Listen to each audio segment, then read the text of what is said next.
কবরে শুয়াইছে। কবরে শুয়াইয়া প্রথমে বাঁশের খাপাসিগুলো বিছাইয়া আপনারা যখন কবরে শুয়াইছে, বাঁশের খাপাসি বিছানোর পর কিন্তু কবরে একটু আলো আসতেছে, কবরে একটু এখনো আলো দেখা যায়।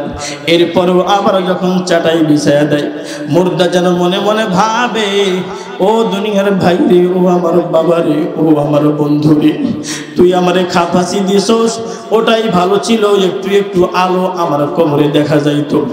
আবার কেন তুই চাটাই দিলি? আমি আপনি মনে মনে ভাবি, চাটাই দিয়ে হয়তো মাটি থেকে রক্ষা পাবে, কিন্তু মুর্দা মনে মনে ভাবে, ভাই রে চাটাই দিও না, চাটাই দিল তার অন্ধকার হয়ে যায়। এরপরে চাটাই দিয়েও ক্ষান্ত হয় না, আবার কলার পাতা, গাছের পাতা দিয়ে সামান্য কিছু ফাঁক ফোকর থাকলে সেটাও বন্ধ করে দেয়। বন্ধ করার পরেও এরপরেও কিন্তু আফসা আফসা একটু আলো দেখা যায়। এরপরও অন্ধকার করার জন্য কবরের মধ্যে মানুষ যখন মাটি দেওয়া শুরু করিয়া দেয়। আচ্ছা বলেন দেখি ভাই রে, ওই অন্ধকার কবরে যখন খাপাসি দিয়া, যখন চাটাই দিয়া, যখন কলার পাতা দিয়া অন্ধকার করার পর, মাটি দেওয়ার পর, ওই কুটকুটে অন্ধকারের মধ্যে যদি একটা বাতি জ্বলা ওঠে, বলেন দেখি এর চাইতে আনন্দ, এর চাইতে তৃপ্তি দুনিয়াতে আর কিছু হইতে পারে? পারে? কবরের মধ্যে যদি আমার একটা বাতি জ্বলে যায়, আহারে আমারে সবাই তো অন্ধকারের ওপর অন্ধকার করলো। খাপাসি দিয়ে এক অন্ধকার, চাটাই দিয়ে আর এক অন্ধকার, কলার পাতা লাগাইয়া আর এক অন্ধকার, এরপরেও ক্ষান্ত হয় না, মাটি দিয়ে আরো অন্ধকার কইরা দিয়ে গেল। আমি তো কোনো দিকে তাকাইয়া কিছুই বুঝি না। আমার ডাইনে মাটি, বামে মাটি, সামনে মাটি, পিছেও মাটি। ওই সময় যদি একটা বাতি আমার কবরে জ্বলা ওঠে, বলেন দেখি দুনিয়ার কেউ কি তার সঙ্গে কবরে আছে নাকি? কেউ কিন্তু কবরের মধ্যে নাই।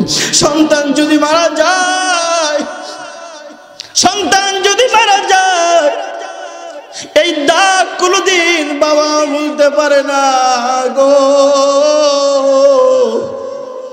সন্তান হারানোর বেদনা বাবা মা যতদিন দুনিয়াতে বেঁচে থাকে এই বেদনা কিন্তু ভোলে না। বাবা মা মইরা গেলে সন্তান কিছুদিন পর বইলে যায়, কথা ঠিক কিনা বলে? কিন্তু সন্তান হারার বেদনা আজীবন বাবা মার কলিজার মধ্যে দাগ কাইতে যায়, কথা ঠিক কিনা বলে?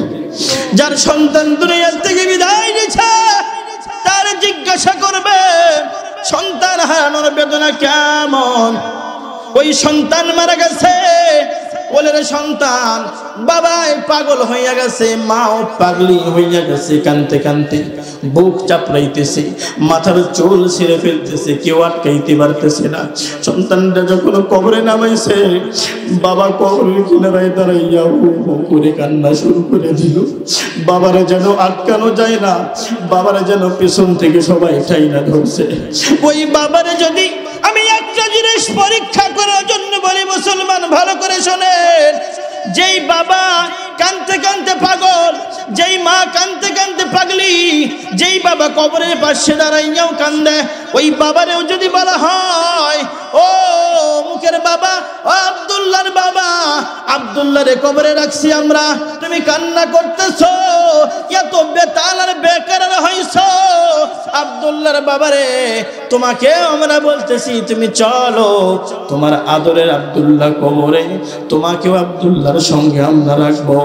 কুষ্টিয়ার মুসলমান ভালো করে জবাব দিবেন, ওই সন্তানের সঙ্গে বাবা কবরে যাওয়ার জন্য রাজি হবে? জোরে বলেন। বাবা কিন্তু কবরে যাইতে রাজি হবে না। মাকে যদি বলা হয়, আহারে তোমার নারী সেরা ধন, কলজা সেরা ধন, রক্ত প্রাণী কইরা যেই সন্তানরে মানুষ করছো, সন্তানটা কবরে, যার জন্য তুমি পাগলির মতো কান্না করতেছো, তোমাকেও সন্তানের সঙ্গে কবরে আমরা রাখবো। বলেন দেখি মা রাজি হবে নাকি? মাও রাজি না, মাও রাজি না। এরপরেও ওই অন্ধকার কবরে যদি একটা বাতি জ্বলা ওঠে, ও দুনিয়ার মুসলমান, কেউ নাই, আমার সামনেও কেউ নাই, পিছেও কেউ নাই, আমার ডাইনেও কেউ নাই রে, আমার বামেও কেউ নাই রে। কথা কি না বলে? কবর পথে যাত্রী তুমি, কয়দিন থাকবা দুনিয়া,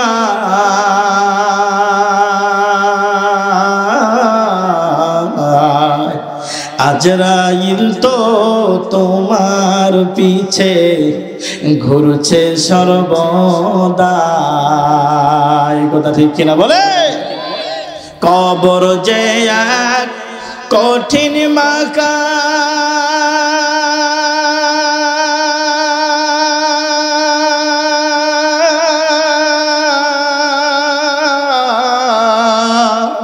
পড়বে ধরা পাপী তামা।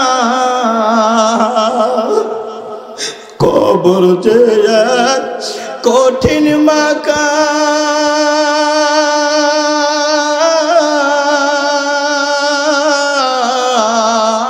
পড়বে ধরা পাপী তামা। সলচাতুরি করার মতো, সলচাতুরি করার মতো জায়গা সে তো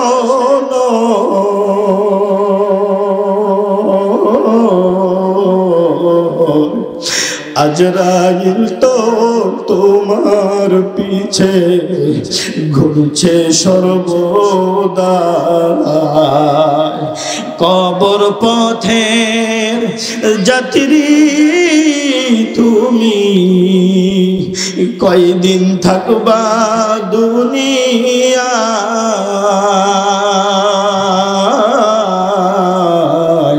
আজরাইল তো তোমার পিছে ঘুরছে সর্বদা। আল্লাহ পাক হুকুম করতে দেরি একটা সেকেন্ড দেরি করবে না। আপনি মাঠে থাকেন আর বাজারে থাকেন, অফিসে থাকেন আর ব্যবসায়ী থাকেন, আল্লাহর হুকুম হওয়ার সাথে সাথে আজরাইল আলাইহিস সালাতু ওয়াস সালাম একটা সেকেন্ড দেরি করবে না, খপ করে পেছন থেকে দৌড়া ফেলবে। মনে করেন আপনি ধানের জমিতে আছে, আজরাইল আইসা গেছে, আপনি বাজারে আছেন, আজরাইল আইসা গেছে, আপনি অফিসে আছেন, আজরাইল আইসা গেছে, আপনি দোকানে আছেন, আজরাইল উপস্থিত হইয়া গেছে। আপনার মনের মধ্যে বাসনা জাগবে, আমারও মনের মধ্যে বাসনা জাগবে, আজরাইল রে একটু সময় চাই তোর কাছে রে, আমি একটু মাঠ থেকে বাড়িতে যাব, আমি একটু বাজার থেকে বাড়িতে যাব, আমি একটু দোকান থেকে বাড়িতে যাব, আমি একটু ব্যবসা থেকে বাড়িতে যাব। মায়ার নজরে আমার সন্তানগুলোরে একবার দেখব, আমার দয়ার মায়ার আরে বাবা মার কাছে একটু বিদায় নিব, আমার আদরের স্ত্রীর কাছে একটু বিদায় নিব। একটু সময় দে আজরাইল, আমার একটু সময় দে। আজরাইল বলবে, ও মুসলমান, ও ইমানদার, তুমি কি জীবনে কোনোদিন শোনো নাই? ওয়ালাই আখিরাল্লাহু নাফসান ইযা জাআ আজালুহা ওয়াল্লাহু খাবীরুম বিমা তা'মালুন।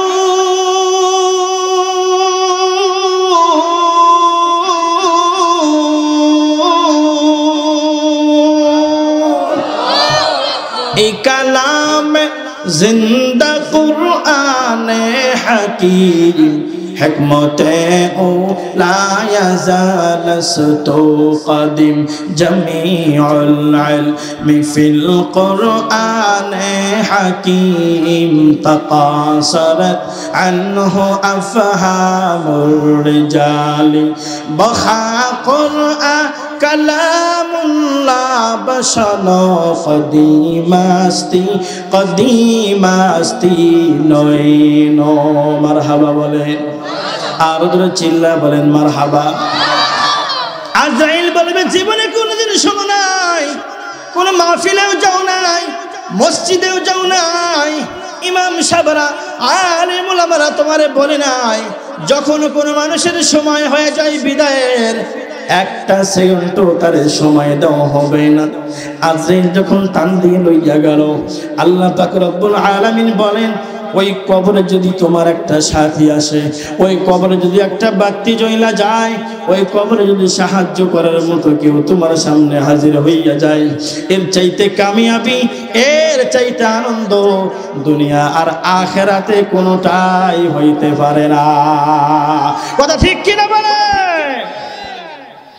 দুনিয়া আখেরাতে কিছুই হইতে পারে না। আচ্ছা বলেন দেখি, যে আলোটা জ্বলে উঠবে, যেই বাতিটা জ্বলে উঠবে, ওই বাতিটার নাম কি? আমল। জোরে বলেন কি? আমল। আর জোরে বলেন কি? এজন্যই নবীজি বললেন, যে হাদিসটা কিছুক্ষণ আগে আমি তেলাওয়াত করেছি, আল কাইয়িসু মান দানা নাফসাহু ওয়া আমিলা লিমা বা'দাল মাউত। ওই ব্যক্তি বড় বুদ্ধিমান, ওই ব্যক্তি বড় জ্ঞানী, ওই ব্যক্তি বড় বুদ্ধিজীবী, যে দুনিয়ার থাকতেই কবরের বাতি সংগ্রহ কইরা সঞ্চয় কইরা বিদায় নাই। কথা ঠিক কিনা বলে? মুসলমানি বুমাদ গরদান হাদান ऐनाने खुद बदस्ते खास दादन गुरबा सूरत आदमी इंसाबुदे अहमदोबु जहलो हम के साबुदे आदमीरा आदमियत लाज़िमस्त हुदरागर बुना बाशद है ज़मास्त। আল্লাহ পাক রব্বুল আলামিন এমন একটা দিনের কথা এই আয়াতগুলোর মধ্যে বললেন, ইয়াউমা ফিরুল মারউ মিন আখিহি ওয়া উম্মিহি ওয়া আবিহি ওয়া সাহিবাতিহি ওয়া বানিহি। এমন একটা দিনের কথা আল্লাহ পাক রব্বুল আলামিন এর আয়াতের মধ্যে বললেন, যেই দিন মানুষ তার ভাই ভাইকে দেখে পালাইবে, সন্তান বাবাকে দেখে পালাইবে, বাবাই সন্তানকে দেখে পালাইবে, মা সন্তানকে দেখে পালাইবে, কেউ কাউকে চিনবে না। এমন একটা দিন আসবে যেদিন আল্লাহ ছাড়া আর কেউ আপন থাকবে না। কথা ঠিক কিনা বলে? আল্লাহ পাক রব্বুল আলামিন আমার আপনার অবস্থার দিকে তাকাইয়া আল্লাহ পাক রব্বুল আলামিন আফসোস করে বলে, বান্দারে দুনিয়াতে যাইয়া আমারে ভুইলা গেছো, যখন তোমার কেউ ছিল না তখন ছিলাম আমি, আর এখন তোমার দুনিয়াতে বাড়ি গাড়ি নারী পাইয়া পর হয়েছে আমি। কথা ঠিক কিনা বলে? আমি পর হয়ে গেছি। এমন একটা দিন আসবে যাদের মোহে পইরা, যাদের ভালোবাসায় পইরা আমাকে ভুলে গেছো, কেউ তোমার সাহায্য করবে না, আমি ছাড়া তোমার কোনো সাহায্যকারী থাকবে না। ওই দিনের কথা আল্লাহ পাক রব্বুল আলামিন বললেন সূরা আবাসার মধ্যে, হাসরের ময়দানে ওই কঠিন দিনে আল্লাহর কোন বান্দার নেকি আর বদি ওজন করা হবে। আল্লাহর একজন বান্দার নেক আমল আর বদ আমলগুলা ওজন করা হবে। আল্লাহর বান্দার নেকির পাল্লা হালকা হবে, গুনার পাল্লা ওজনদার হয়ে যাবে। যার নেকির পাল্লা হালকা তার তো বড় কপাল পোড়া, যার গুনার পাল্লা হালকা নেকির পাল্লা ওজনদার, তার জন্য আমার আল্লাহর জান্নাতের দরজাগুলো ঠাস ঠাস কইরা খুলে যাবে। বলেন সুবহানাল্লাহ। যেই দিনের কথা আল্লাহ বললেন, ওই দিন আল্লাহর একজন বান্দার নেক আমল আর বদ আমল গুলো ওজন করা হবে। আল্লাহর বান্দার নেক আমলের পাল্লা হালকা, গুনার পাল্লা ওজনদার। নেকির পাল্লা হালকা, গুনার পাল্লা ওজনদার। গুনার পাল্লা ভারী হওয়ার সাথে সাথে জাহান্নামের ফেরেশতারা আল্লাহর বান্দারে ধরার জন্য একটা ধাওয়া করবে। জাহান্নামের ফেরেশতারা জাহান্নামে ফালানোর জন্য আল্লাহর বান্দারে ধরার জন্য আসবে। জাহান্নামের ফেরেশতাদেরকে তাকাইয়া আল্লাহর বান্দা হাসরের ময়দানে পালানোর জন্য একটা দৌড় দিবে। বলেন সুবহানাল্লাহ। কি করবে? দৌড় দিবে। আল্লাহ পাক রব্বুল আলামিন কুদরতের তামাশা শুরু করবে, আল্লাহ পাক কুদরতের খেলা শুরু করে দিবেন। আল্লাহর বান্দা যখন ফেরেশতাদেরকে দেখার পর দৌড় দেবে, আল্লাহ পাক রব্বুল আলামিন আল্লাহর বান্দারে দৌড়ানোর একটা সুযোগ দিবে। দেখি বান্দা দৌড়াইয়া আজকে কোথায় পালায় যাস? আপনারা বলেন দেখি, হাসরের ময়দানে দৌড়াইয়া পালানোর জায়গা আছে নাকি? জোরে বলতে হবে, আছে পালানোর জায়গা? পালানোর কোনো জায়গা তো নাই। এরপর আল্লাহ পাক রব্বুল আলামিন পালানোর একটু সুযোগ দেবে। বান্দা দেখি দৌড়াইয়া কোথায় পালাস, কার কার কাছে তুই দৌড়াইয়া যাস? আল্লাহর বান্দা দৌড়াইতেছে জাহান্নামের ফেরেশতার হাত থেকে বাঁচার জন্য দৌড় দিবে। দৌড়াইতে দৌড়াইতে আল্লাহর বান্দার ভাইয়ের সঙ্গে দেখা হয়ে যাবে। ভাইয়ের সঙ্গে দেখা হবে। দেখা হওয়ার পর ভাইকে দেখার পর আল্লাহর বান্দা চিনতে পারবে। ভাইকে ডাক দিয়ে বলবে, ভাই রে, তুমি তো আমার ভাই, দুনিয়ার মধ্যে আমার ভাই ছিলে, কত মহব্বত ছিল তোমার আমার মধ্যে। ও ভাই, আমারে যদি কেউ আঘাত করতো, তুমি পাল্টা আঘাত করার জন্য প্রস্তুত হয়ে যেতে। আমারে কেউ গালি দিলে তুমি সহ্য করতে না ভাই। ও ভাই, আমি বড় বিপদে পড়ে গেছি ভাই। আমার পিছে তাকায় দেখো, জাহান্নামের ফেরেশতাগুলো জাহান্নামের হ্যান্ডকাপ নিয়ে দাঁড়ায় আছে। ওরা আমারে ধইরা জাহান্নামের আগুনের মধ্যে ফালায় দেবে। ও ভাই গো, আমি তোমার কাছে কাকুতি বিনতি করে জানাই ভাই, আমারে একটু নেকি ধার দাও, আমি আমার আমলনামার মধ্যে উঠাইয়া দেব। আমার নেকির পাল্লা হালকা, গুনার পাল্লা ওজনদার হয়ে গেছে ভাই। ভাই গো, তোমার কাছে আমি একটু আবদার জানাই, আমার একটু নেকি দাও, আমি আমার নেকির পাল্লায় উঠাইয়া দেব। বলেন সুবহানাল্লাহ। ভাই চিনবে না, ভাই পরিচয় দেবে না, ভাই বলবে না না, তুই তো আমার ভাই না, আমি তোরে চিনি না। আল্লাহর বান্দা নিরাশ হয়ে গেছে, আবার দৌড় দিয়েছে। আল্লাহু আকবার বলেন। এদিকে পিছনে জাহান্নামের ফেরেশতারা ধাওয়া করছে ধরার জন্য, জাহান্নামের ফেরেশতার হাত থেকে বাঁচার জন্য। আল্লাহর বান্দা আবার দৌড় দিবে। দৌড়াইতে দৌড়াইতে বন্ধুর সঙ্গে দেখা হয়ে যাবে। বলেন সুবহানাল্লাহ। ডাক দিয়ে বলবে, বন্ধুরে, আল্লাহ পাক বলেন, ওয়া সাহিবাতিহি ওয়া বানি, তোমার বন্ধু তোমার দেখে পালাইবে। বন্ধুর সঙ্গে যখন দেখা হইবে, বন্ধুর সঙ্গে দেখা হওয়ার পর বন্ধুরে ডাক দিয়ে বলবে, বন্ধুরে, তুই তো আমার বন্ধু, তোরে ছাড়া আমি দুনিয়ার কোথাও যাই নাই। বন্ধুরে, বাজারে ঘুরতে গেছি তোর সঙ্গে, খেলতে গেছি তোর সঙ্গে, তোকে ছাড়া তো আমি কোথাও যাইতে পারি নাই। বড় মহব্বতের ছিলি বন্ধু। এ বন্ধু, একটু নাকি আমারে ধার দে, আমি বড় বিপদে। হাসরের ময়দান আমার নেক আমলের কথা আমল করা ওজন হয়ে গেছে। আমার নেকির পাল্লা হালকা, গুনার পাল্লা ওজনদার। একটু নেকি নেওয়ার জন্য আল্লাহর বান্দা যত কাকুতি মিনতি হইতে পারে বারবার বন্ধুকে বলবে। বন্ধুকে বলার পরেও বন্ধু বলবে, না না, তোরে আমি চিনি না, চিনি না। নাউজুবিল্লাহ বলে। বন্ধুর কাছে আল্লাহর বান্দা আবার নিরাশ হয়ে গেছে। এরপরেও পেছনে তাকায় দেখে জাহান্নামের ফেরেশতা আবার দৌড় দিবে। দৌড়াইতে দৌড়াইতে আল্লাহর বান্দার বাবার সঙ্গে দেখা হয়ে যাবে। বাবার সঙ্গে দেখা হওয়ার পর বাবারে একটা মধুর সুরে ডাক দিবে, বাবা গো, ও বাবা। আমার পেছনে তাকায় দেখেন জাহান্নামের ফেরেশতাগুলা জাহান্নামী হ্যান্ডকাপ হাতের মধ্যে নিয়ে দাঁড়াইয়া আছে। আমার নেক আমল আর বদ আমলগুলো বাবা ওজন করা হয়েছে গো। আমার নেকির পাল্লা হালকা, গুনার পাল্লা ওজনদার বাবা। আমার একটু নেকি ধার দে, আমি আবার নেকির পাল্লার মধ্যে উঠায় দেব। বাবা গো, দুনিয়ার মধ্যে মাথার ঘাম পায়ে ফেলাইয়া আমারে কত আপনি ভালোবাসা দিয়েছেন বাবা। সকাল থেকে সন্ধ্যা পর্যন্ত আমরা একটু ভালো থাকার জন্য কত কষ্ট করেছি।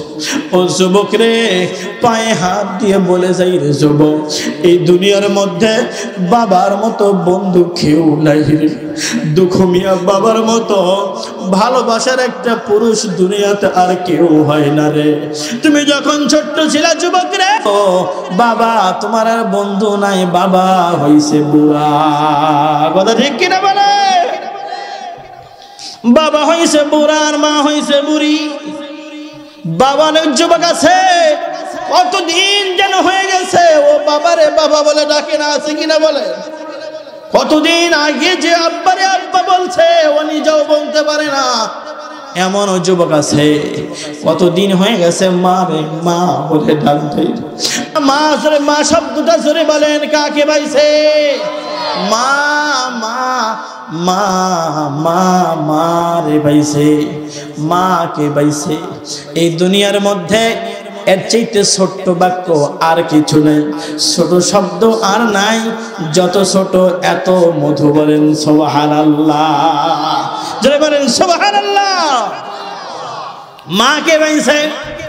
আল্লাহর বান্দা মাকে পাওয়ার পর আনন্দে আত্মহারা হয়ে গেছে।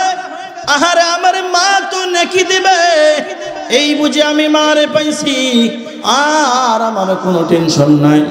জনম দুঃখী মারে সামনে বাবার পর আল্লাহর বান্দা কাকুতি মিনতি শুরু কইরা দিছে, মা গো ও মা, দুনিয়ার মধ্যে তুমি তো আমার মা ছিলে। ও মা, আমি বড় বিপদে, আমার পেছনে তাকায় দেখো মা, জাহান্নামের ফেরেশতারা জাহান্নামে হ্যান্ডকাপ নিয়ে দাঁড়ায় আছে, আমার জাহান্নামের মধ্যে ফেলাইয়া দিবে। মা ও মা গো, তোমার কাছে আমি আরজি জানাই, আমার একটা নেকি ধার দাও মা। আল্লাহর বান্দা কাকুতি মিনতি শুরু করছে। যুবক পায়ে হাত দিয়ে বলে যায়, বাবা আমার মুখ কিন্তু মক্কা মদিনা। আল্লাহু আকবার বলে। মা বাবার মুখ চেহারা হলো মক্কা আর মদিনা। আল্লাহ পাক রব্বুল আলামিন, আল্লাহ পাক রব্বুল আলামিন আয়াতের মধ্যে বলেন, ওয়াকাদা রাব্বুকা আল্লা তা'বুদু ইল্লা ইয়্যাহু ওয়া বিল ওয়ালিদাইনি ইহসানা। আল্লাহু আকবার বলেন। আল্লাহ পাক বললেন, দুনিয়ার মানুষ আমি ছাড়া কারো ইবাদত করো না। ইবাদতের সাথে সাথে আল্লাহ পাক রব্বুল আলামিন অন্য কোনো হুকুম করেন নাই। আল্লাহ পাক হুকুম করেছেন, ওয়া বিল ওয়ালিদাইনি ইহসানা, বাবা মার সঙ্গে ইহসান করো। বলেন সুবহানাল্লাহ। বাবা মার সঙ্গে কি করো? ইহসান করো। আল্লাহ পাক বলেন নাই বাবা মার সঙ্গে ভালো ব্যবহার করো, আল্লাহ পাক বলেছেন ইহসান করো। ইহসান কি? আপনাকে কেউ উপকার করেছে, আপনার কেউ ভালো করেছে, আপনি তার ভালো করলেন, এর নাম ইহসান নয়। ইহসান তাকে বলা হয়, কেউ আপনার খারাপ করেছে আর কেউ আপনার দুশমনি করেছে, কেউ আপনার ক্ষতি করার চেষ্টা করেছে, আপনি তার দুশমনি করলেন না, আপনি তার ভালাই চাইয়া তার ভালো করলেন, এর নাম হলো ইহসান। আল্লাহু আকবার বল। আমার কেউ খারাপই করেছে, আমি তার সঙ্গে ভালো দিয়ে বদলা দিলাম, এর নাম কি? ইহসান। জোরে বলেন, এর নাম কি? ইহসান। একটু জিকির করি, লা ইলাহা ইল্লাল্লাহ,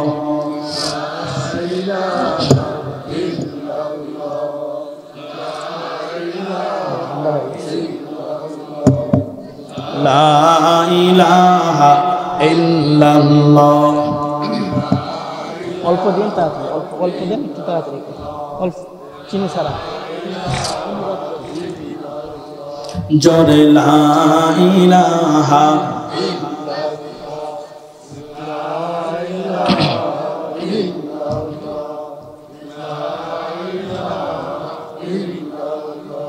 সবাই জবান খুলছেন তো? জবানের মালিক কে? জোরে বলেন। আল্লাহর নাম যত জোরে বলবেন হাড় আরো শক্ত হবে। বলেন আল্লাহ। জবানের মালিক কে? আল্লাহ জবানের মালিক। আমাকে কথা বলার শক্তি কে দিয়েছে? আপনাকে কে দিয়েছে? আল্লাহ দিয়েছেন। কথা ঠিক কি না? ওই আল্লাহর দেওয়া জবান দিয়ে দুনিয়ার কত মানুষরে কত সুন্দর করে আমরা ডাকি। বাবাকে বাবা বলে ডাকি, মাকে মা বলে ডাকি। তাহলে জবানের মালিক যিনি, উনি কি মধুর ডাকের অধিকারী নয়? উনি কি মধুর ডাক পাওয়ার অধিকার রাখেন না? এজন্য সকলে জবান খুলে পড়ি লা ইলাহা ইল্লাল্লাহ।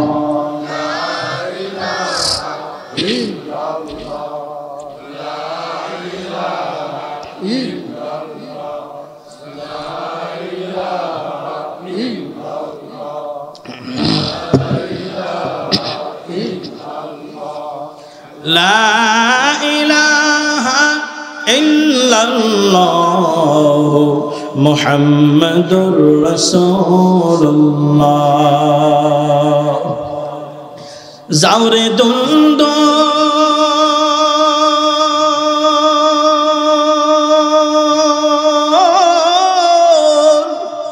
কই হরে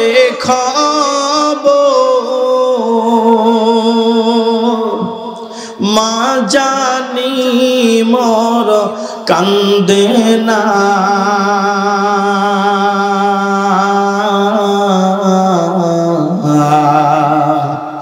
যেসব দুঃখ রইল রে মনে মদিনাতে গেলাম না। লা ইলাহা ইল্লাল্লাহ।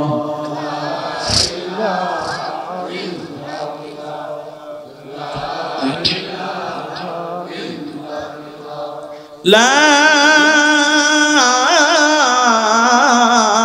ইলাহা ইল্লাল্লাহ মুহাম্মাদুর রাসূলুল্লাহ সাল্লাল্লাহু আলাইহি ওয়াসাল্লাম। আল্লাহর বান্দার কার সঙ্গে দেখা হয়েছে? মনে আছে আপনাদের? কার সঙ্গে দেখা হয়েছে? মায়ের সাথে দেখা হয়েছে। মায়ের সাথে দেখা হওয়ার পর আচ্ছা বলেন দেখি মনের মধ্যে কি একটা আশা আসতে পারে? আমাকে সবাই ফিরাইছে, মা আমারে ফিরাইবে না। কথা ঠিক কিনা বলে? মা আমারে ফিরাইবে না, মা আমারে ফিরাইবে না। মা তো বড় দরদি, মা তো বড় ভালোবাসা। দুনিয়ার মধ্যে যত ভালোবাসা আছে সব ভালোবাসার মধ্যে স্বার্থ। কথা ঠিক কিনা বলেন? আপনার সন্তানদের ভালোবাসা, আপনার আয় ইনকামের ওপর, আপনার ভালো ভালো বাজারের ওপর, আপনার ভালো ভালো জিনিস কিনে দেওয়ার ওপর। দুনিয়ার যত ভালোবাসা আছে সব ভালোবাসার মধ্যে স্বার্থ। কিন্তু মা জননী, জনম দুঃখী মা আর দুঃখমিয়া বাবার ভালোবাসায় কোনো স্বার্থ নাই। এই কথা ঠিক কিনা বলে? সন্তান যখন চাকরি থেকে ফিরে গো, সন্তান যখন বিদেশ থেকে ফেরে, সন্তান যখন ব্যবসা থেকে ফেরে, সন্তান যখন চাকরি থেকে ফেরে, সবাই হাতের দিকে তাকাইয়া হাতের মধ্যে কি দেখা যায়? হাতের মধ্যে কার জন্য কি আনছে? বিবির জন্য কি আনছে? বাচ্চাদের জন্য কি আনছে? শ্বশুরের জন্য কি আনছে? শাশুড়ির জন্য কি এনেছে? সবাই আপনার আমার হাতের দিকে তাকাইয়া। কিন্তু জনম দুঃখী মার নজরখানা হলো আমার আপনার মুখের দিকে। বাবারে কখন জানি তুই কি খাইছস? তোর মুখটা শুকনা শুকনা লাগে রে। কখন কি খাইছ রে বাবা? ও ভাই রে, মাহফিলে যখন আসার জন্য বের হয়েছি, আসার পরেও এখানে নামার পরেও বাড়িতে ফোন লাগাইয়া দিছি। বাড়িতে ফোন লাগাইয়া বাবা মারে জানাইলাম আমি পৌঁছে গেছি। জানে মাহফিলে যাওয়ার পর আমি তো প্রধান মেহমান। আলহামদুলিল্লাহ, যেখানেই যাই সম্মানের কোনো ত্রুটি নাই। এরপরেও মায়ে জিজ্ঞাসা করে, বাবা কখন তুমি কি খাইছো? বলেন সুবহানাল্লাহ। মা এই ধর্ম দুনিয়ার মধ্যে সবার ভালোবাসার মধ্যে স্বার্থ আছে। জনম দুঃখী মার এমন ভালোবাসা চুল পরিবার স্বার্থ নাই। ও যুবক, কার মোহে পইরা, কার ভালোবাসায় পইরা জনম দুঃখী মাটারে আলাদা কইরা দিছ? অনেক পরিবার আছে 4 বেটা 5 বেটা, 1 বেটা 2 বেটা, সবাই যার যার মনে আলাদা, বাবা মাও তার তার মনে আলাদা। অনেক পরিবার আছে বাবাও নাই, জনম দুঃখী মা বার্ধক্যের বয়সের মধ্যে হাঁটতে পারে না, লড়তে পারে না, চলতে পারে না, এরপরেও তারে ভিন্ন কইরা দিছে। আপনাদের এলাকায় নাই, আলহামদুলিল্লাহ ভালো। আমার এলাকায় আছে, যার কারণে বলতে পারলাম দুনিয়ার মধ্যে জনম দুঃখী মার মতো নিঃস্বার্থ ভালোবাসা কারো নাই। যুবক, তুমি কোরআন হাদিস জানো আর না জানো, বোঝো আর না বোঝো, পায়ে হাত দিয়ে বলে গেলাম, একটু চিন্তা ফিকির করবা, বাস্তব প্র্যাকটিক্যালে দেখবা তোমার আমার ভালোবাসা, নিঃস্বার্থ ভালোবাসা কে ভালোবাসে? কথা ঠিক কিনা বলেন? জান্নাতেরি ফুলের চেয়েও সুন্দর আমার মা, জমজমের জলের চেয়েও সুন্দর আমার মা। কথা ঠিক কিনা বলেন? বলবো, শুনবেন আপনারা? বলবো, রাগ করতেছেন আপনারা? জান্নাতেরি ফুলের চেয়েও সুন্দর আমার মা, জমজমের জলের চেয়েও সুন্দর আমার মা, পাখ পাখালির গানের চেয়েও, পাখ পাখালির গানের চেয়েও সুন্দর আমার মা।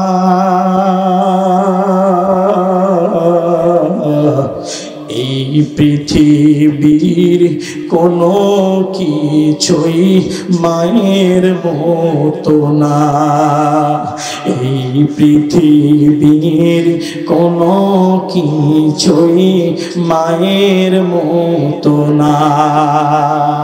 কেউ কেউ ভালোবাসে আপন স্বার্থের তরে,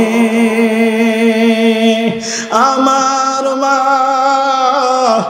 বাসে ভালো, হৃদয় উজাড় করে।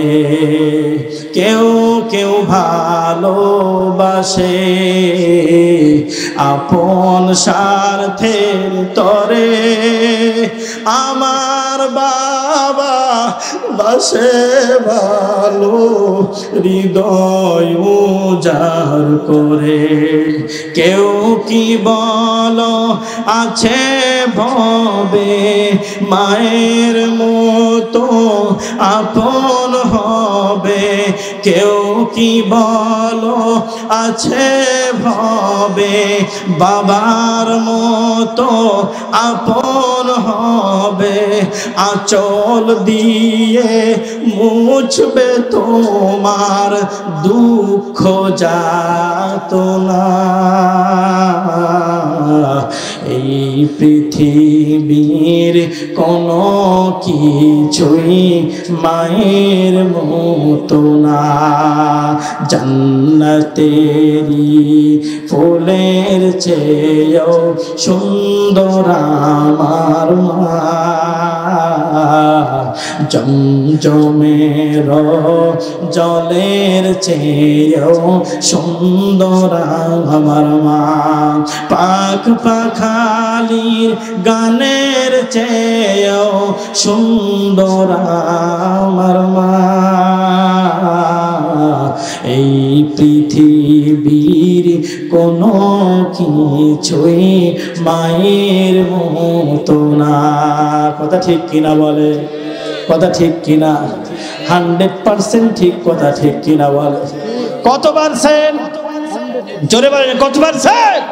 100%। আল্লাহর বান্দার মার সঙ্গে দেখা হয়েছে, কাকুতি মিনতি কইরা শেষ। মা গো, ও মা, তুমি তো আমার মা, শীতের রাতের মা, আমি তোমার ডান পাঞ্জর ভিজায় দিছি পেশাব করিয়া। ও মা, বাম পাঁজরে রাখছো, বাম পাঁজরে পেশাব কইরা ভিজাইছি। মা, আমারে আবার তুমি বুকের উপর শোয়া ঘুমাইয়া দিছো। ডান পাঁজরও ভিজা, বাম পাঁজরও ভিজা, কোথায় রাখবে আমারে? মা গো, আমারে বুকের উপরে ঘুমাইয়া দিছো। মা, ও মা, তুমি তো সেই মা। আমার পেছনে তাকায় দেখো মা, জাহান্নামের ফেরেশতা জাহান্নামী হ্যান্ডকাপ হাতের মধ্যে লইয়া দাঁড়ায় আছে। মা, আমারে ধরবে আর জাহান্নামের আগুনের মধ্যে ফালাইয়া দিবে। আল্লাহর বান্দার মা ডাক দিয়ে বলবে, কে তুই রে? তোরে তো আমি চিনি না রে, দুনিয়াতে আমার তো বিবাহ হয় নাই। নাউজুবিল্লাহ বলে। মা এত দরদের মা, সেও হাসরের ময়দানে চিনল না। আল্লাহ পাক বলেন, ইয়াউমা ইয়াফিরুল মারউ মিন আখিহি ওয়া উম্মিহি ওয়া আবিহি ওয়া সাহিবাতিহি ওয়া বানিহি।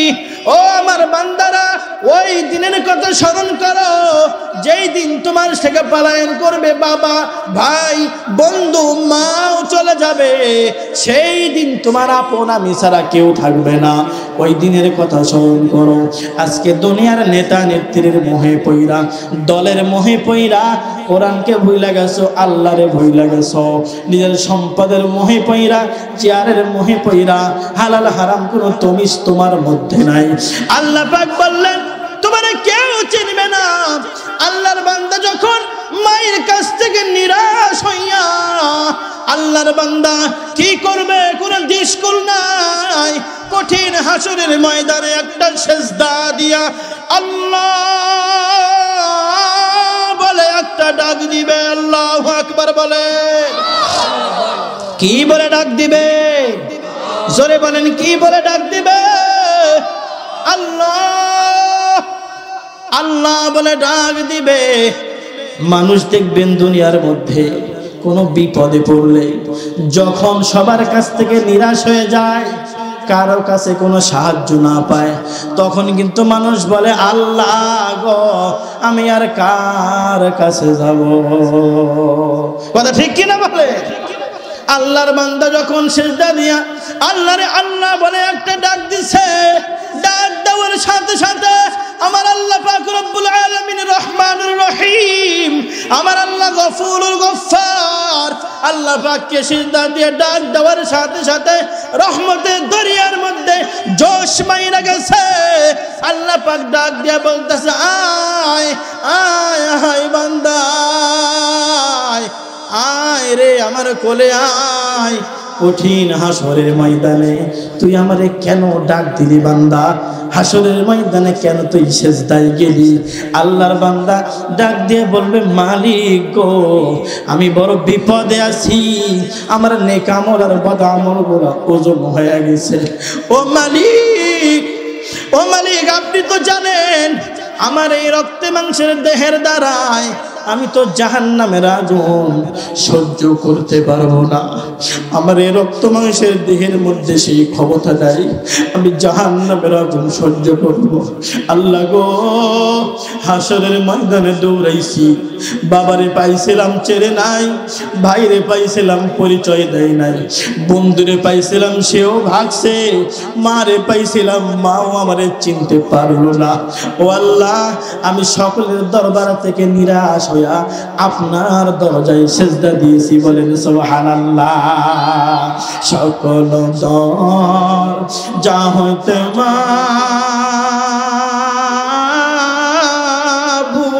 আমি ফিরিয়া আপনার রোজায় রইলাম পড়িয়া। আপনি যদি মাফ নাই করেন আপনার বান্দারে, বলেন আপনার বান্দা যাবে কার দ্বারে? আপনার বান্দা জাহান্নামে জ্বলিবে। আপনি মাবুদ কেমন কইরা সইবে না দরকার রে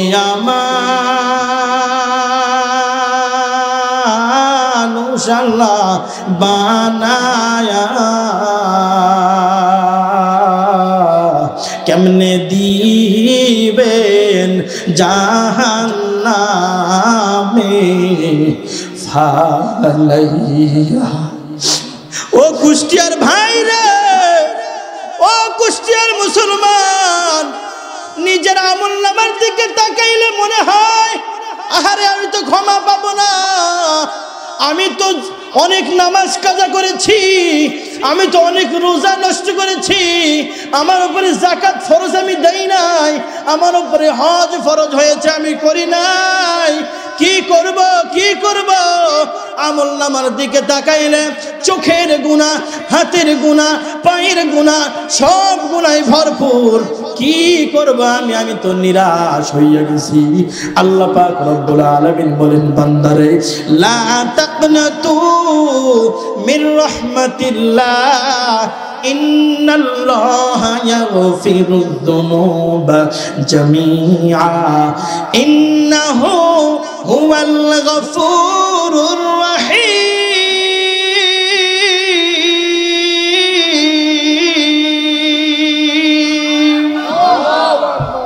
আল্লাহ পাক বলেন বান্দা আমার রহমত থেকে নিরাশ হয় না, আমি আল্লাহ পাক রব্বুল আলামিন এমন ক্ষমতার অধিকারী, আমার গফফার নামের পাওয়ার কত তুমি জানো, আমার সাত্তার নামের পাওয়ার কত তুমি জানো, আমার রহমান নামের দয়ার সমুদ্র কত বড়, আমার রহিম নামের দয়া কত বড় বান্দা তুমি জানো না, জানো না। আমার রহমত থেকে নিরাশ হইও না। শেষ রাত্রে উঠিয়া তাহাজ্জুদের নামাজ আদায় করার পর কোনো বান্দা যদি আল্লাহর দরবারে হাত উঠাইয়া বলে, আল্লাহ গো আমি এই রক্ত মাংসের দেহের দ্বারা জাহান্নামের আগুন সহ্য করতে পারবো না, আপনি আমার জাহান্নাম দিয়েন না, আদর করিয়া বানাইয়া কেমনে দেবেন জাহান্নামে ফালাইয়া। আমার আল্লাহ পাক রব্বুল আলামিন আপনার হাত উঠাইয়া চোখের কোটার মধ্যে মাসির মাথা পরিমাণ পানি আসতে দেরি, মালিক মাফ করতে দেরি না। সুবহানাল্লাহ বলে। শর্ত হলো তাওবাতুন নাসুহা, আমি এমন তওবা করব, তওবার মতো তওবা, এমন ভাবে আমি ফিরব যেই গুনার জন্য আমি লজ্জিত, ওই গুনার আমি জিন্দেগি তার ধারে কাছেও যাব না, এরকম আজম বিল জজম করতে হবে, তাহলেই মালিক আপনারে আমারে ক্ষমা করবে। আল্লাহ পাক রব্বুল আলামিনের কাছে বান্দা যখন কাকুতি মিনতি করতেছে, আল্লাহ ডাক দিয়ে বলবে বান্দারে তোর উপরে আজকে কোনো জুলুম করা হবে না রে।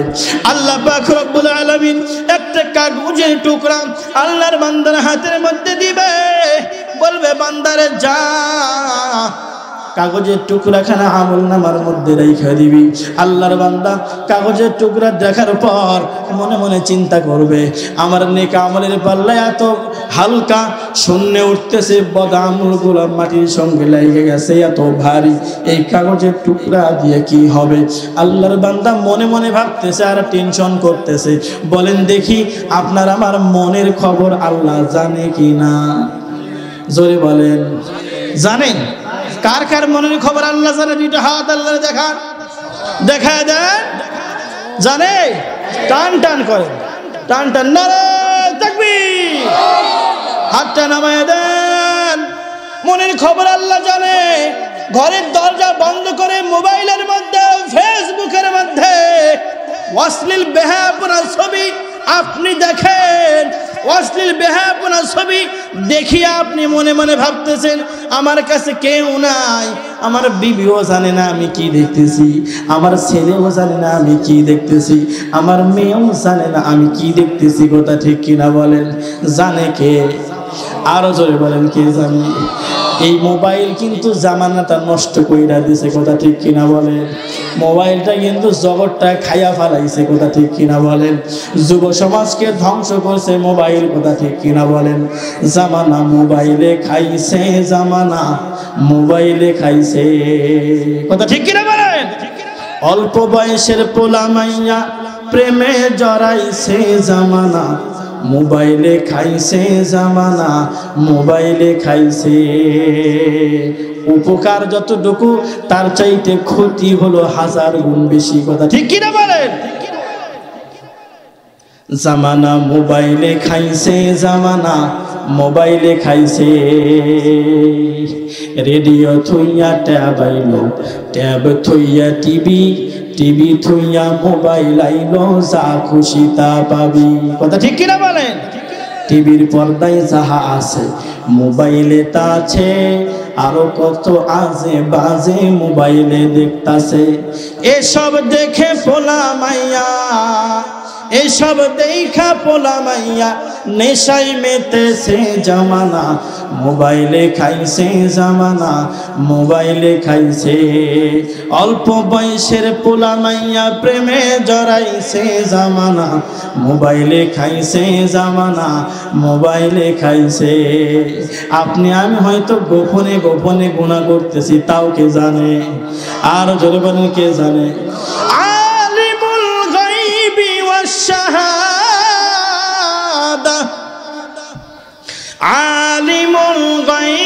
ওয়াশ শাহাদাতি হুয়ার রহমানুর রহিম।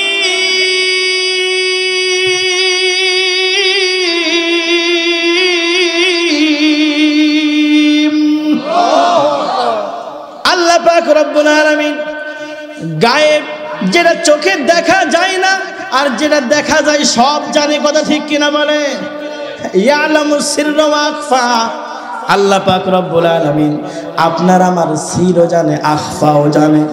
সির বলা হয় যেটা অন্তরে কল্পনা করা হয়, আপনাদের খতিব সাহেব উপস্থিত। আখফা বলা হয় যেটা এখনো অন্তরে কল্পনাও করা হয় নাই।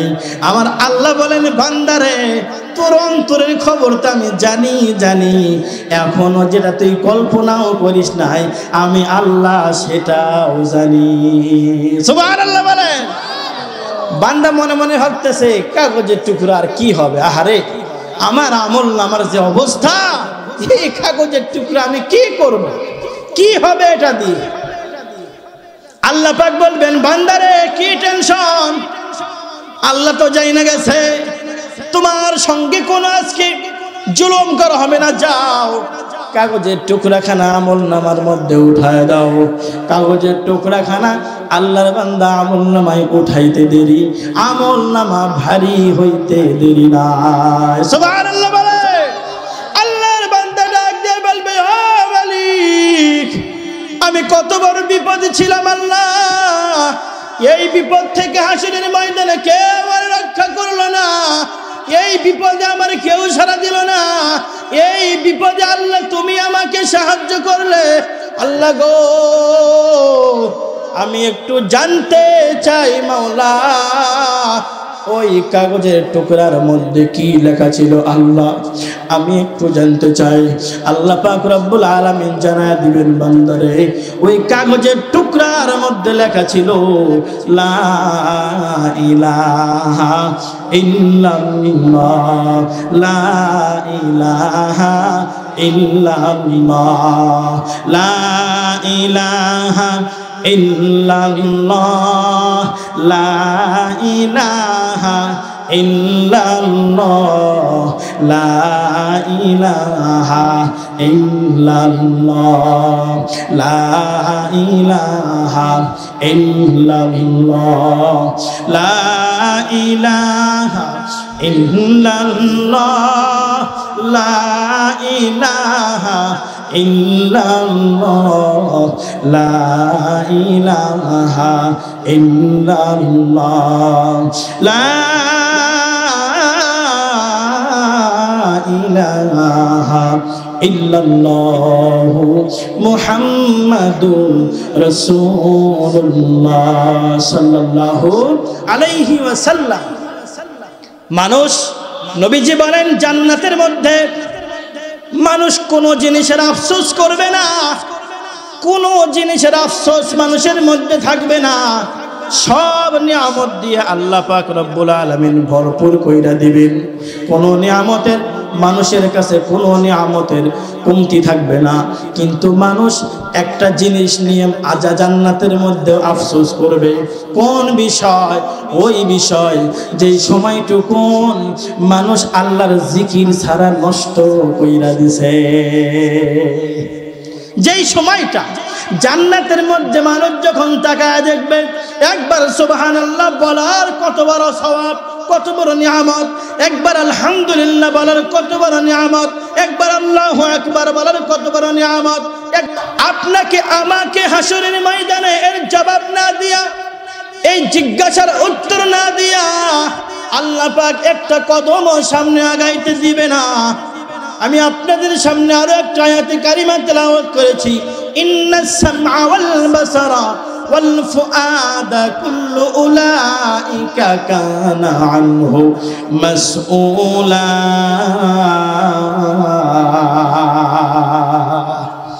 আপনার চোখের সম্পর্কে, আপনার কানের সম্পর্কে, আপনার অন্তরকরণ সম্পর্কে হাসরের ময়দানে জবাব না দিয়া একটা কদম সামনে আগানো যাবে না। আল্লাহ পাক আর আয়াতের মধ্যে বলেন, সুম্মা লা তুসআলুন্না ইয়াউমাইযিন আনিন নাঈম। আল্লাহ পাক বলেন, দুনিয়ার নিয়ামত সম্পর্কে তোমাকে জিজ্ঞাসা করা হবে। হাসরের ময়দানে আল্লাহর বান্দারা আল্লাহর কাছে জবাব দেওয়া ছাড়া একটা কদম আল্লাহর বান্দার সামনে আগাইতে পারবে না। আপনারে জবাব না দিয়া, জবাবদিহি না কইরা আপনাকে আমাকে একটা কদম হাসরের ময়দানে আপনারে আমার সামনে আগাইতে দেওয়া হবে না। নবীজি সাল্লাল্লাহু আলাইহি ওয়াসাল্লাম কি আদর্শ আপনার জন্য রাইখা গেল, আর আমি আপনি কি করি? একটা ছোট্ট একটা উদাহরণ দিয়ে মোনাজাত দিব মুসলমান। বয়ানের আমি ইতি টানবো, মন রাতের দিকে যাব। নবীজি সাল্লাল্লাহু আলাইহি ওয়াসাল্লাম আমার আপনার জন্য কোন আদর্শ রেখে গেল। একদিন দুপুরের সময় আবু বকর সিদ্দিক রাদিয়াল্লাহু তাআলা আনহু মসজিদের দিকে রওনা করেছে। মসজিদে উপস্থিত হয়ে গেছে, মসজিদে নববীর মধ্যে বৈশা আছে। এরপর কিছুক্ষণ পর ওমরে ফারুক রাদিয়াল্লাহু তাআলা হাজির হয়ে গেল। দুইজনই কথোপকথন হচ্ছে, একজন আর একজনকে বলতেছে। আবু বকর ডাক দিয়ে বলে, ভাই ওমর, এ সময় তো নামাজের সময় নয়, আপনি কেন মসজিদে? ওমরে ফারুক রাদিয়াল্লাহু তাআলা আনহু ডাক দিয়ে বলেন, ভাই আবু বকর রে, আপনি কেন এই সময় মসজিদে? এখন তো নামাজের সময় না। আবু বকর সিদ্দিক রাদিয়াল্লাহু তাআলা আনহু ডাক দিয়ে বলে, ভাই ওমর রে, ক্ষুধার তাড়নায় আমি ঘরে থাকতে পারিনি রে, ক্ষুধার যন্ত্রণা আমি ঘরে থাকতে পারি নাই। মসজিদের দিকে আসলাম, দেখি আল্লাহ কোনো ব্যবস্থা করে নাকি। ওমর ফারুক রাদিয়াল্লাহু তাআলা আনহু বলে, ভাই আবু বকর রে, আমারও তো একই অবস্থা, ক্ষুধার তাড়নায় আমি ঘরে থাকতে পারি নাই। আমিও মসজিদের দিকে আসলাম। ইন দি মিন টাইমে মুহাম্মদ আরবি সাল্লাল্লাহু আলাইহি ওয়াসাল্লাম হাজির হয়ে গেল। মুহাম্মদুর রাসূলুল্লাহ ডাক দিয়ে বলতেছে, আবু বকর, ওমর, এ সময় তো নামাজের সময় না, তোমরা কেন মসজিদে? আবু বকর ওমর দুজনে ডাক দিয়ে বলে, ইয়া রাসূলুল্লাহ, ইয়া হাবিবাল্লাহ, ক্ষুধার যন্ত্রণা আমরা ঘরে থাকতে পারি নাই, ক্ষুধার তাড়নায় আমরা ঘর থেকে বের হয়ে এসেছি। মসজিদের দিকে আসলাম, দেখি আমার মালিক আমার জন্য কোনো খানার ব্যবস্থা করে কিনা। ও দুনিয়ার মুসলমান, মুহাম্মদ আরবি এমন একটা জবাব দিয়েছে যার রাসূলের উপরে ন্যূনতম ভালোবাসা আছে গো, যার নবীজির উপরে প্রেম আছে, ইশক মহব্বত আছে, ওই আল্লাহর বান্দা ওই উম্মতের চোখে পানি নাই, সে থাকতে পারে না। মুহাম্মদ আরবি ডাক দিয়ে বলে, আবু বকর রে, এ ওমর রে, তোমরা দুইজন ক্ষুধার তাড়নায় ঘর থেকে বের হয়ে এসেছো, আমি নবীজিও ক্ষুধার তাড়নায় ঘরে থাকতে পারি না। আমিও ঘর থেকে বের হয়েছি, আমিও কয়েকদিন যাবত কিছু খাই না, ক্ষুধার তাড়নায় আমিও ঘর থেকে বের হয়ে এসেছি। আবু বকর, ওমর, তোমাদেরও একই অবস্থা, কার কাছে বলবো, কি করব? চলো আমরা যাই দেখি আবু আইয়ুব আনসারীর বাড়িতে। আমরা তিনজনই আজকে আবু আইয়ুব আনসারীর বাড়িতে যাব, আল্লাহ আমাদের খাবারের জন্য কিছু মিলাই নাকি। ভাইরে, দো জাহানের বাদশাহ সরকারে দো আলম মুহাম্মদ আরবি কয়েকদিন যাবত কিছু খায় না রে। আবু বকরের মতো মানুষ কয়েকদিন যাবত কিছু খায় না রে। ওমরের মতো মানুষ অর্ধ জাহানের খলিফা ছিল। আবু বকরের এত বড় ব্যবসা ছিল, মক্কার মধ্যে সবচাইতে বড় দোকান আবু বকরের। হে আবু বকর, দ্বীনের জন্য, ইসলামের জন্য দান করতে করতে এমন পর্যায়ে কি খাবে, খাবারের কোনো ব্যবস্থা ঘরে নাই। আবু বকর ওমর দুইজন ঘর থেকে বের হয়েছে, নবীজিও ঘর থেকে বের হয়েছে। আমার আল্লাহ বলেছিলেন, নবীজি আপনি এত কষ্ট করেন কেন, দিনের পর দিন না খেয়ে থাকেন কেন? আমি আপনার জন্য উহুদ পাহাড় স্বর্ণ বানায় দেই, আপনি বিক্রি করবেন আর পয়সা পয়সা খাবেন। নবীজি বললেন, আয় আল্লাহ, এমন জীবন আমি চাই না, আমি এমন একটা জীবন চাই, একদিন খাবো, একদিন না খেয়ে থাকবো। আল্লাহ বললেন, আপনি এমন জিন্দেগি কেন চান? নবীজি বলেন, যেদিন খাবো সেদিন শুকরগুজার বান্দা হব, আর যেদিন খাইতে পারবো না সেদিন আমি সবর কইরা সবের বান্দা হব। বলেন সুবহানাল্লাহ। আর চিল্লা বলেন সুবহানাল্লাহ। আবু বকর ওমর নবীজি সহ তিনজন আবু আইয়ুব আনসারীর বাড়িতে উপস্থিত। আবু আইয়ুব আনসারী বাড়িতে নাই, আবু আইয়ুব আনসারীর বিবি বাড়ির মধ্যে। নবীজি ডাক দিয়ে বললেন, আবু আইয়ুব রে, ঘরে আসো নাকি? বিবি ভিতর থেকে জবাব দেয়, সে তো বাড়িতে না, একটু বাহিরে গেছে, আপনারা ভেতরে আসেন। বলেন দেখি, এমন তিনজন মেহমান পাইয়া কে না খুশি হয়?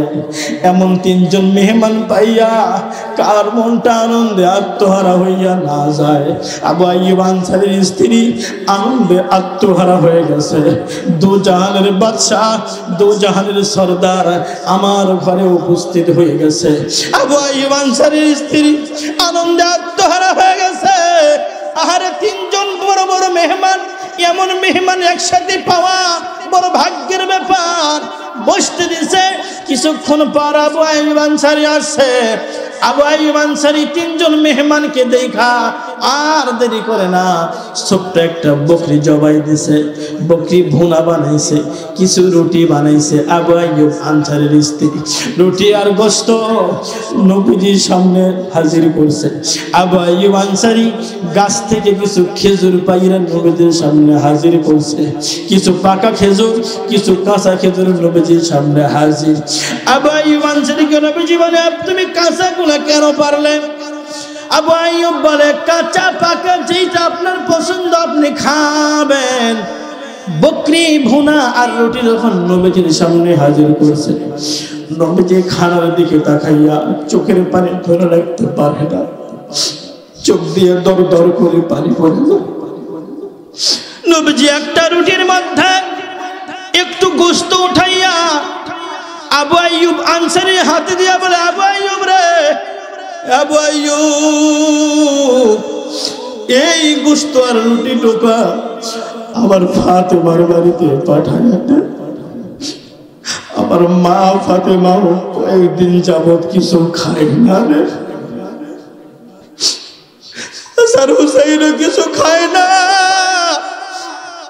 আমি শুনতে পারছি, আমি সংবাদ পাইছি, কিছু করতে পারি নাই। আবু আইয়ুব রে, যারে নিয়ে যা ফাতেমার বাড়িতে রুটি আর গোশতটুকু পাঠায়া দে। ফাতেমা রাদিয়াল্লাহু তাআলা আনহা জান্নাতের সর্দারিনী, কথা ঠিক কিনা বলেন? জান্নাতের সর্দারিনী কয়েকদিন যাবত কিছু খায় না, কথা ঠিক কিনা বলেন? মা ফাতেমা খায় না, নবীজিও খাইতে পারে না। আগে রুটি আর গোশত মা ফাতেমার বাড়িতে পাঠা দিল। ও পর্দার অন্তরালের মা গো, ও মা, মোনাজাতের আগে আপনাদের সামনে দুইটা অনুরোধ করে যাই মা। ও মা, দিলের কান লাগায় শোনেন মা। মা ফাতেমাও মেয়ে, আপনারাও মেয়ে। মা ফাতেমাও নারী জাতি, মা আসিয়াও নারী জাতি, মরিয়ম আলাইহিস সালামও নারী জাতি, আপনিও নারী জাতি, আপনিও মা গো। মা ফাতেমা জান্নাতের সর্দারিনী মা, খাতুন জান্নাত মা, জান্নাতের সর্দারিনী মা ফাতেমা কত কষ্ট করে জীবনটা কাটাইছে। খাওয়া নাই, খানার কোনো ব্যবস্থা নেই। নবীজি একদিন 3 দিন না খাওয়া অবস্থা ফাতেমার বাড়িতে গেছে। ফাতেমার বাড়িতে গেছে, কিছু আমি আগে খাওয়াইতে দেই নাকি ফাতেমা, আমি তো ক্ষুধার্ত। ফাতেমার বাড়িতে যাওয়ার পর দরজার মধ্যে লোক কইনা হাসান হুসাইন গেটটা খুইলা দিছে। নবীজি ভেতরে প্রবেশ করার সাথে সাথে হাসান হুসাইন ডাক দিয়ে বলেন, না না গো, আগে তুমি একটা বিচার করে দাও, তোমার মেয়ে আমাদেরকে কেন খানা দেয় না? তোমার মেয়ে আমাদেরকে কেন খানা দেয় না? আমরা কয়েকদিন খাই না, নবীজিও কয়েকদিন খায় না। নবীজি আবু আইয়ুবরে বললেন, আবু আইয়ুবরে যা যা ফাতেমার বাড়িতে খাবার পৌঁছায় দে। এরপর নবীজি বললেন, হে আবু বকর ওমর, হে আবু বকর ওমর, এতক্ষণ পর, এত কষ্টের পর, এই কয়েকদিন পর যেইটুকু খানা আমরা সামনে পাইছি রে আবু বকর রে, ওমর রে, এত কষ্টের পরেও যতটুকু খানা আমরা পাইলাম, এই খানারও হিসাব আমার আল্লাহর দরবারে দিতে হবে। সুবহানাল্লাহ বলে, এত কষ্টের পর যে খানা পাইছি, এই খানার হিসাবও আমার আল্লাহ পাক নেবে। আপনার আমার প্রত্যেকটা কদমের, প্রত্যেকটা সেকেন্ডের, প্রত্যেকটা সময়ের, প্রত্যেকটা দানা পানির হিসাব হাসরের ময়দানে হবে। এই হিসাব না দেওয়া পর্যন্ত আল্লাহ পাক কাউকে একটা কদম সামনে আগাইতে দেবে। আল্লাহ পাক রব্বুল আলামিন আমাদের সকলকে এই দুনিয়ার মধ্যে সবচেয়ে শ্রেষ্ঠ জ্ঞানী বুদ্ধিজীবী হবার তৌফিক দান করুন। সকলে বলেন আমিন। কিভাবে? আমলের মাধ্যমে। কিভাবে বলেন? আমলের মাধ্যমে। আমার আপনার হায়াতের জিন্দেগি থাকতে আখিরাতের সঞ্চয় করে যাব। যাদের জন্য মাথার ঘাম ফালাইয়া নামাজের সময় পাই না, আল্লাহর জিকির আজগারের সময় পাই না, কোরআন তেলাওয়াতের সময় পাই না, কেউ আমি আপনি দুনিয়ার থেকে বিদায় নেওয়ার পর সব থেকে যাবে, কেউ সাথে যাবে না। আমার আপনার গুনাহের ভাগী কেউ হবে না। আল্লাহ পাক রব্বুল আলামিন আমাদের সকলকে টুটাফাটা যেগুলো কথা আমলিয়াতের আমল করার তৌফিক দান করুন। সকল বলেন আমিন।